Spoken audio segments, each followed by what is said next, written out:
a good time, folks. We have been in an effort to take special people in the community, and this is an ongoing series. We have looked for people who are very vested in our Rocky Mount community from years gone by. Sandra interviewed Mayo Body. I interviewed Jim Gardner and Marie, his wife. And today we have Thomas A. Betts. Tom Betts. Tom, thank you for agreeing to join us. Well, thank you. I'm looking forward to it.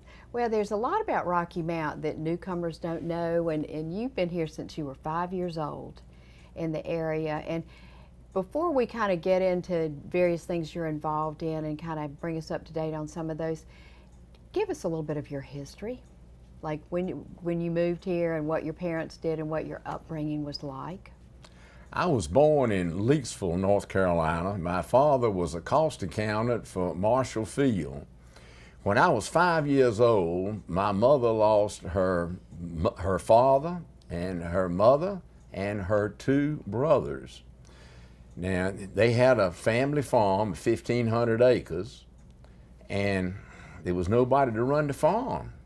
So Mother and Daddy moved down here. Daddy, as I said, was a cost accountant. Didn't know a thing in the world about farming, but he made it work. And so I grew up on a farm. When I was in the 8th grade, my mother and father decided it'd be a good idea for me to come to Rocky Mount to school. So I entered R.M. Wilson Junior High, and I graduated from Rocky Mount Senior High in 1959. Mm-hmm. And from there, I went on to college. And after you came back, did you come straight back here from college? Yes, I did. After that, I came back here. I wanted to farm, but Daddy said, son, you really don't want to do that. It's getting ready to really change, and unless you've really got a lot of acreage, and it's too much of a gamble. It's interesting, growing up, we had land. We were what you call land poor. We had land, but we didn't have a lot of money.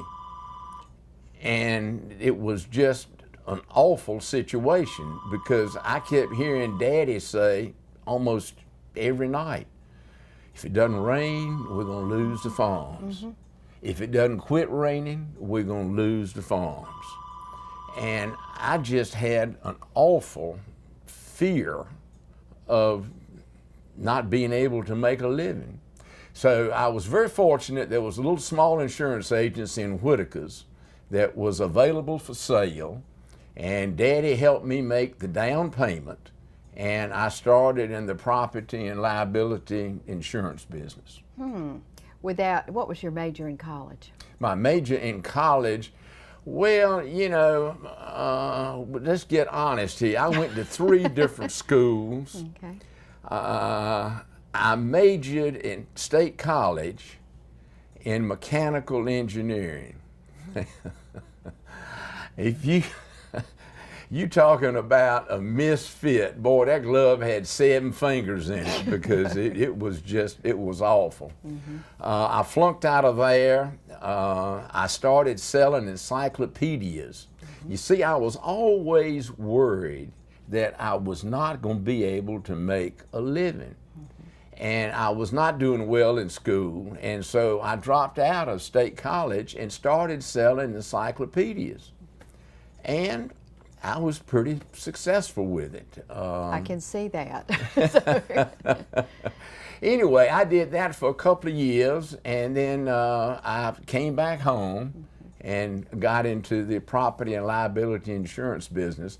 I was so impressed with the fact that the insurance company, this was an independent insurance agency that represented several different companies, but the company that was my favorite was the Hartford. It had that deer. I'm sure you all have seen the iconic Hartford deer. And I felt like I was providing a service, and that if I provided a service right, the money would follow. And I can see that sales, in fact, as I talked to people in preparation for coming today, among the things that I heard loudly and clearly was, if Tom's on your side, anything can happen because you have a great ability to sell things, to appeal to people, to let them know that if they agree to do something with you, you've got their back and you will be their biggest cheerleader, their biggest support person. So I can see that insurance and knowing you're taking care of families would really, really strike well with you. Thank you, Jean. Since we're being 100% honest here today, the real reason I got in the insurance business because it was a way to make a lot of money.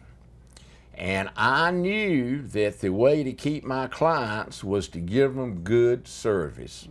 And I did just that. I would take on the insurance companies when they didn't treat my clients fairly. I had their back, and they knew it. But I did it because I wanted to make money. And I made a lot of money doing that. I moved to Rocky Mount. I opened an office in Rocky Mount in 1971. I'd sold everybody in Whitaker's and the surrounding area, so there wasn't anybody else to sell insurance to. God gave me He gave me a lot of talents, but the main talent He gave me was the ability to sell. And I've always had an issue with fitting in. I've never felt like I really fit in. I've never felt like I measured up. So it didn't take me long, once I opened an office in Rocky Mount and started observing people over here, it didn't take me long to realize that the people that raised money were the people that were always included. They were the people that was in the back room, and they were the people that were accepted.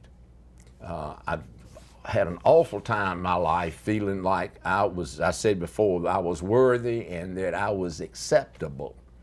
But using my talent, I was able to raise money, and that has served me very, very well, and has let me do some nice things. But the kicker is, I've done some nice things, but there's always been something in it for the chief. It was public acceptance, public adulation, and it wasn't bad for business. So that explains the reason I got into the fundraising business. It's interesting, I was talking about selling encyclopedias, and selling encyclopedias is strictly a numbers game. They taught us when I was learning how to sell, don't worry about a no. Hope for a no, hope for a no. The more no's you get, the quicker you're going to hit a yes. So it's almost a contradiction.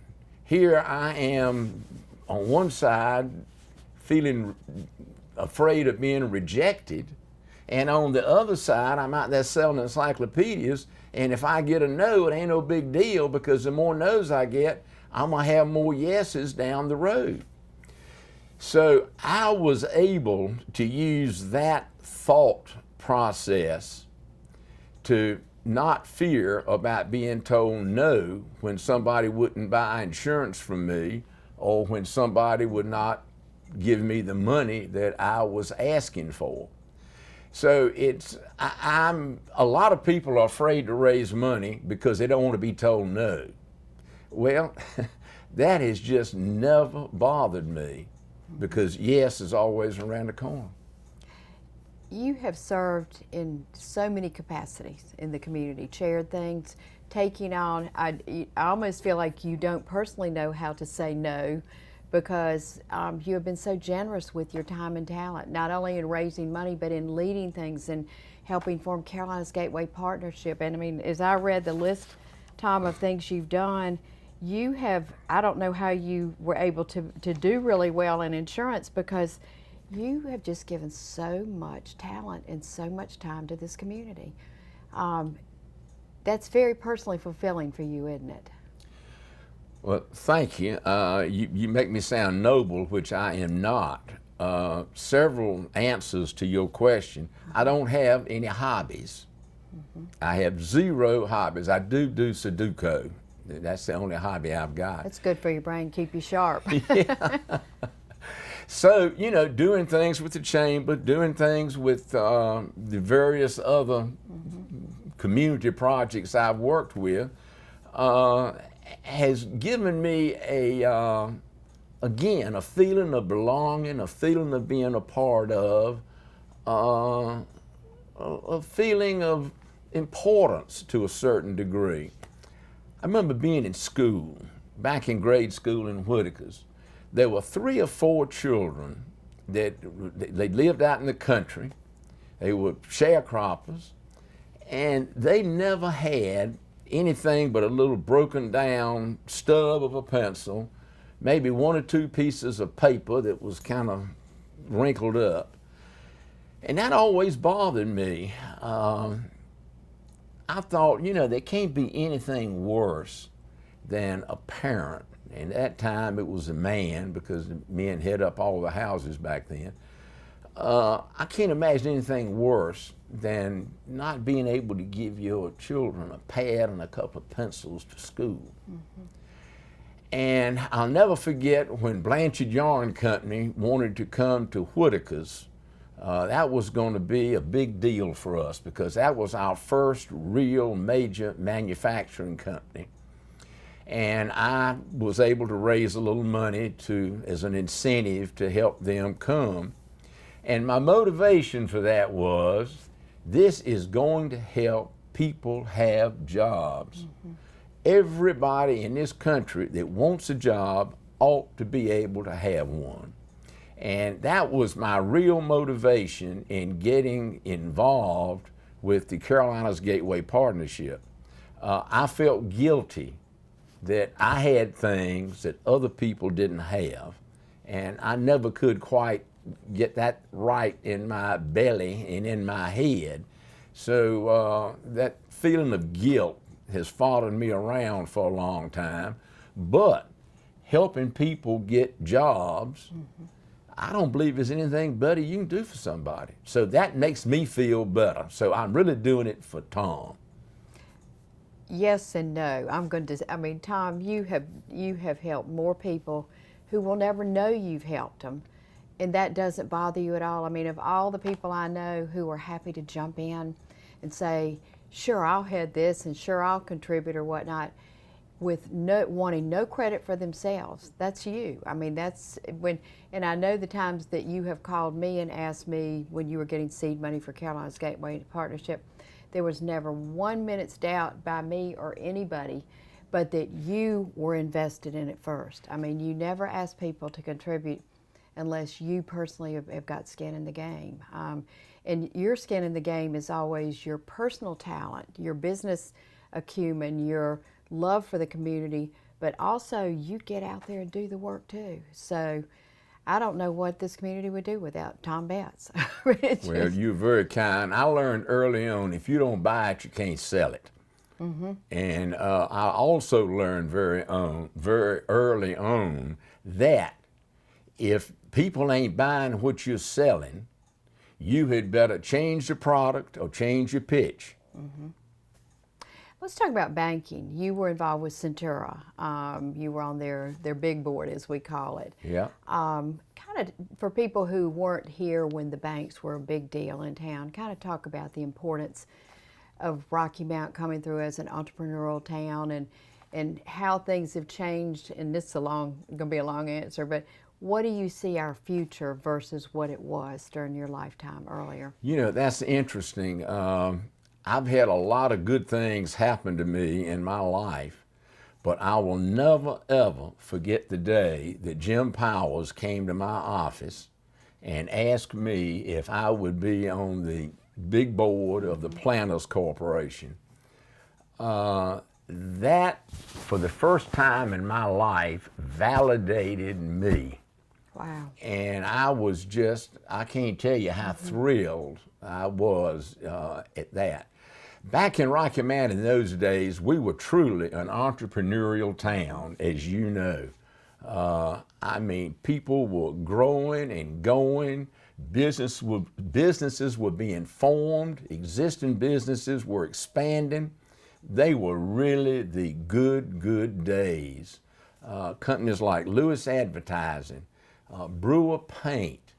I can go on and on and on. Body Noel got started.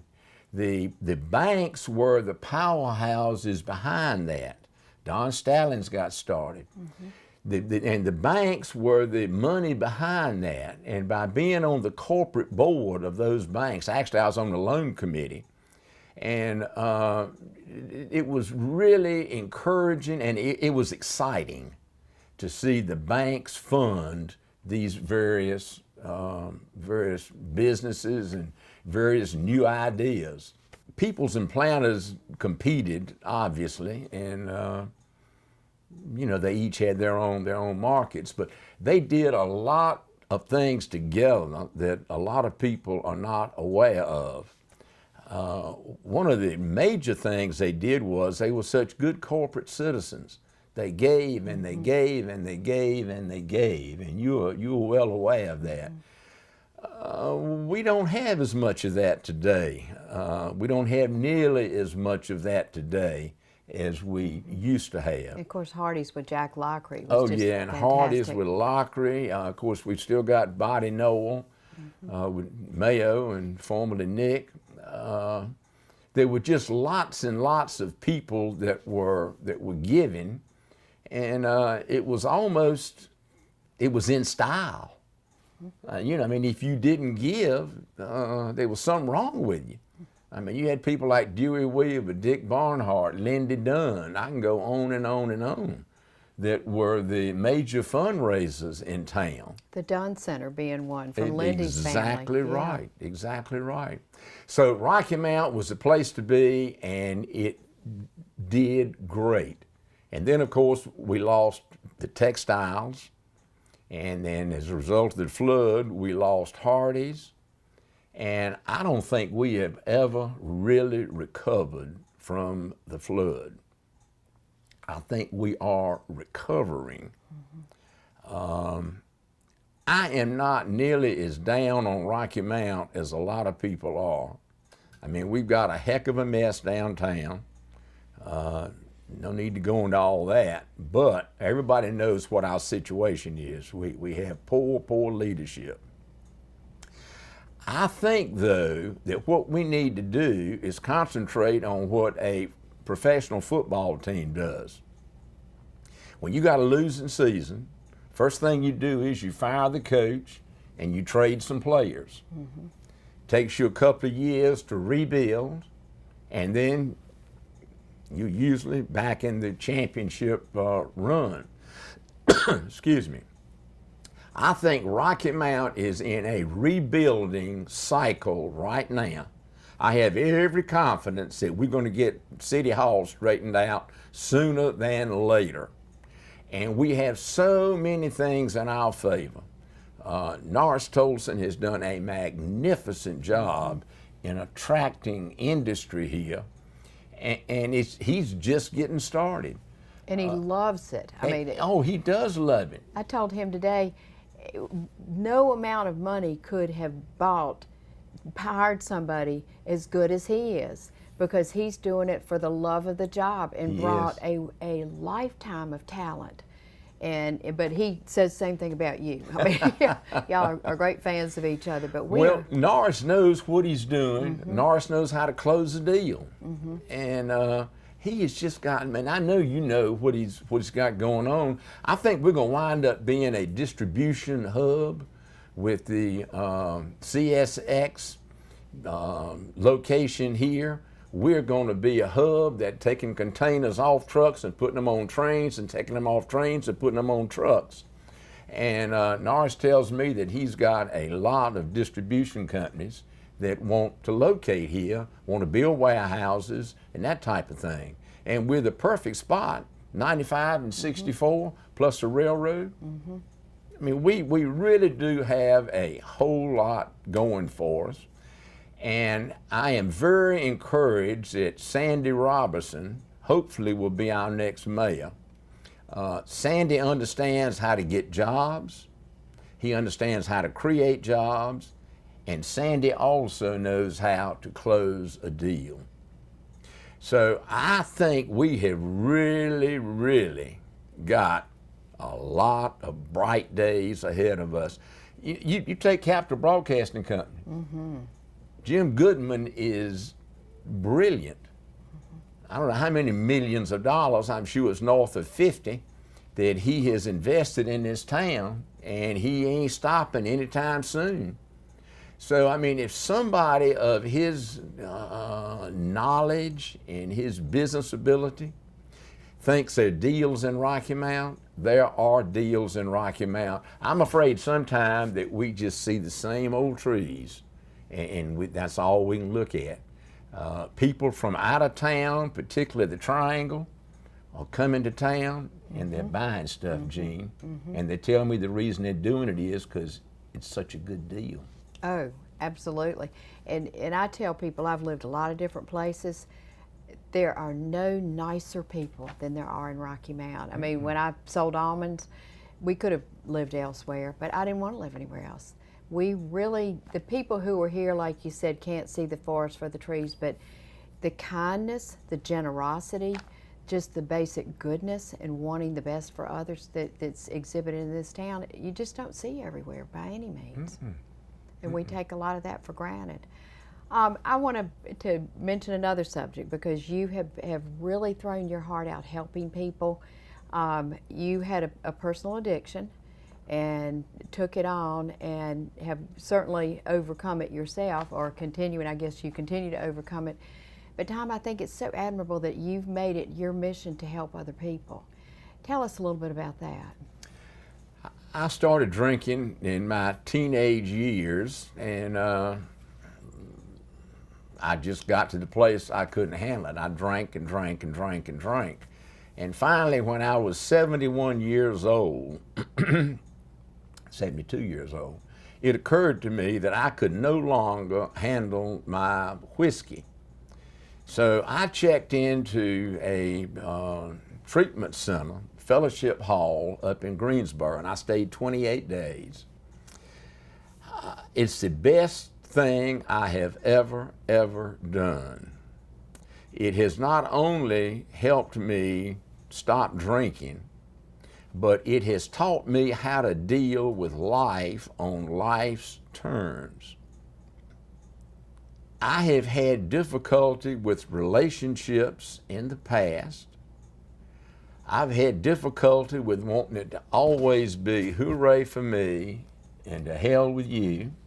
But now nobody saw that, Tom. We never felt that way. Well, I was good at covering it up. Yeah. I had a lot of masks that I wore.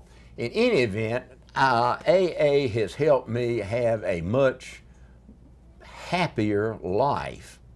And the part of the AA program is that we have to give it away. We can't keep it. I go to AA meetings. I practice the 12 steps of Alcoholics Anonymous. I have some sponsees. I have a sponsor. And I wish I had learned, I wish somebody had come to me when I was 50 years old, because ain't no telling what I could have done then.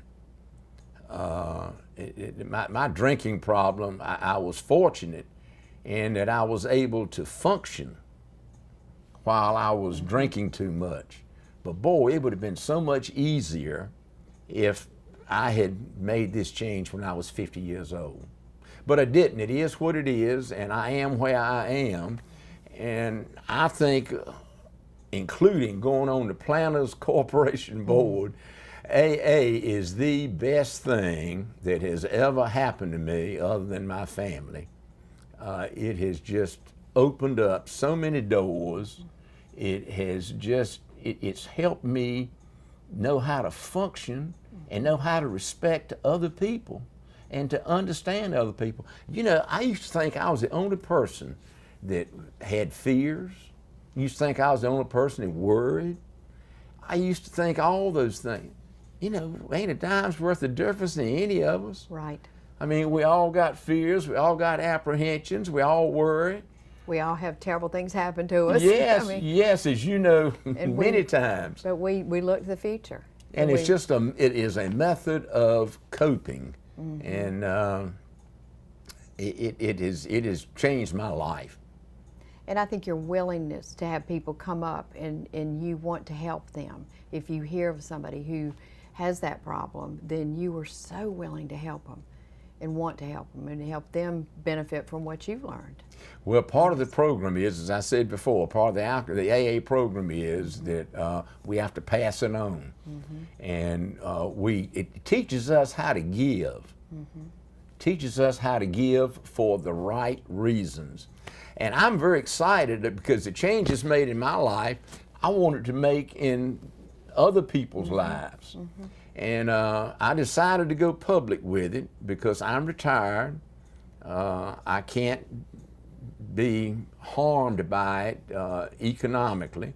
Although I've had many, many people say, Tom, by doing this, you've actually gone up in my estimation. Of course, with some people, I couldn't go down any farther. No.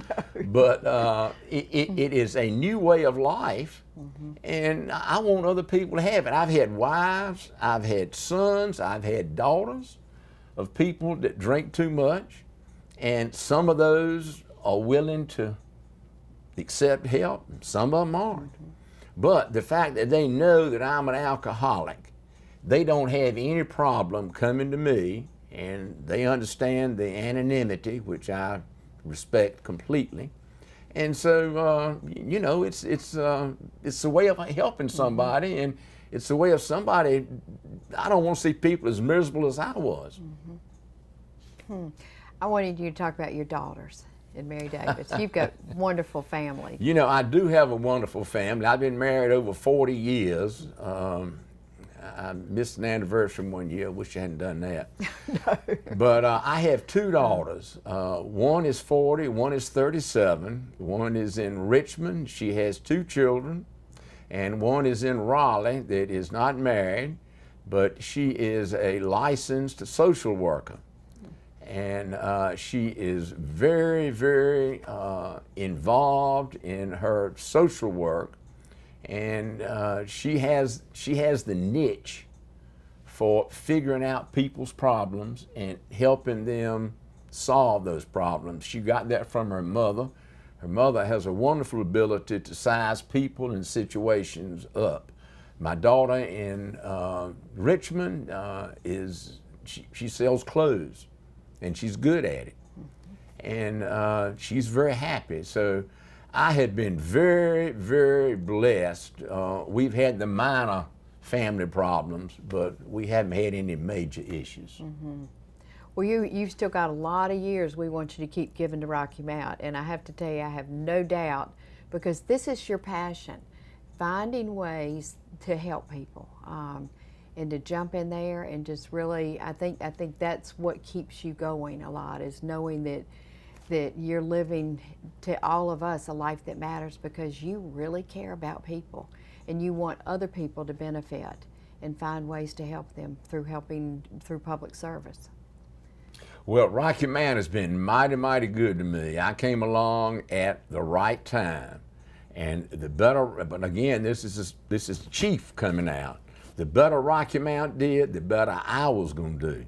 Because the more business there was in Rocky Mount, the greater the need to insure those businesses. So it's always a little bit in it for the chief, but Rocky Mount really is a special, special place.